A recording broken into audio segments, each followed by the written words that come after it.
our expectations of COP this year particularly is very high, because we have seen what the IPCC report says about what it could mean to small island nations. 1.5 degrees warming, and the difference between 1.5 degrees and 2 degrees for us really is a death sentence.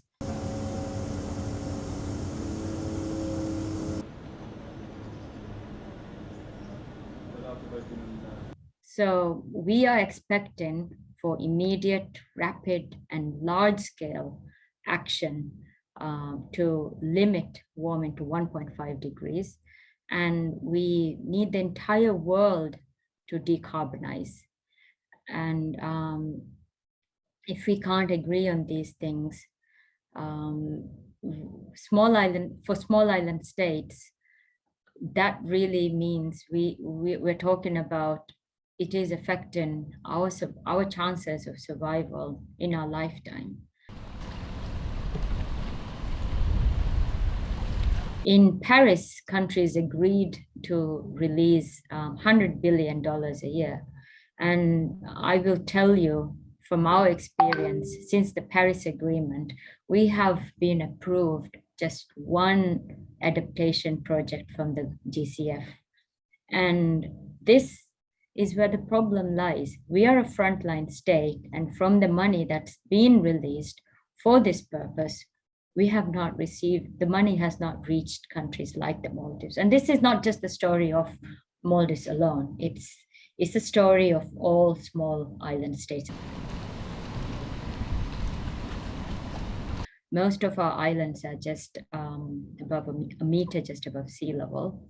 We're about 1,200 islands, and 97% of our islands are currently reporting shoreline erosion, and over 60% we're talking about severe erosion.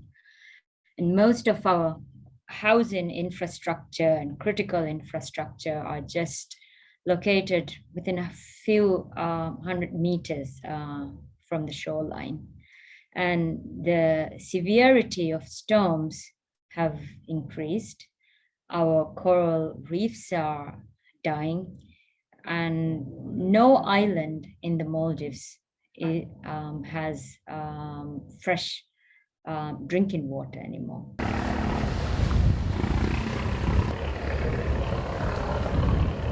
Finance has not reached the Maldives and small island states.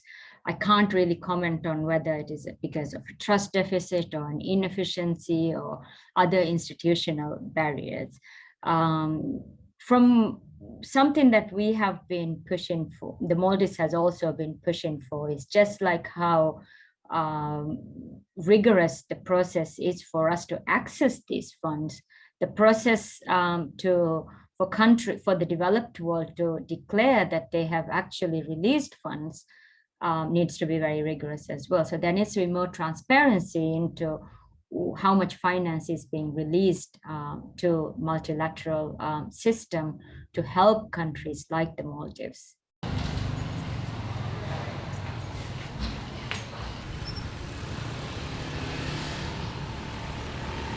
Thinking it from a global perspective, evidence shows that particularly the developed world emissions have increased by 5% just this year alone.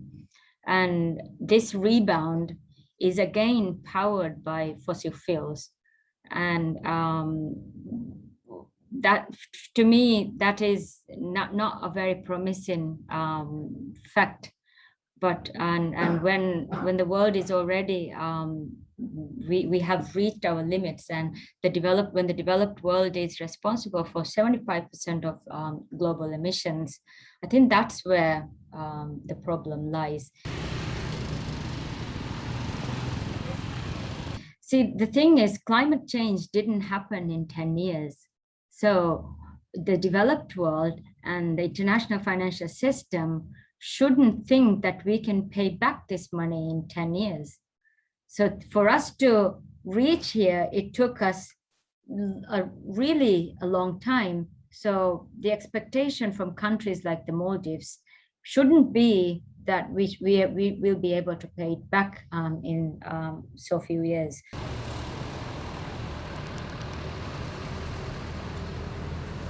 So really the question is what is not at stake. Our survival, our food, our income, we depend on these vulnerabilities, and everything is at stake in the Maldives.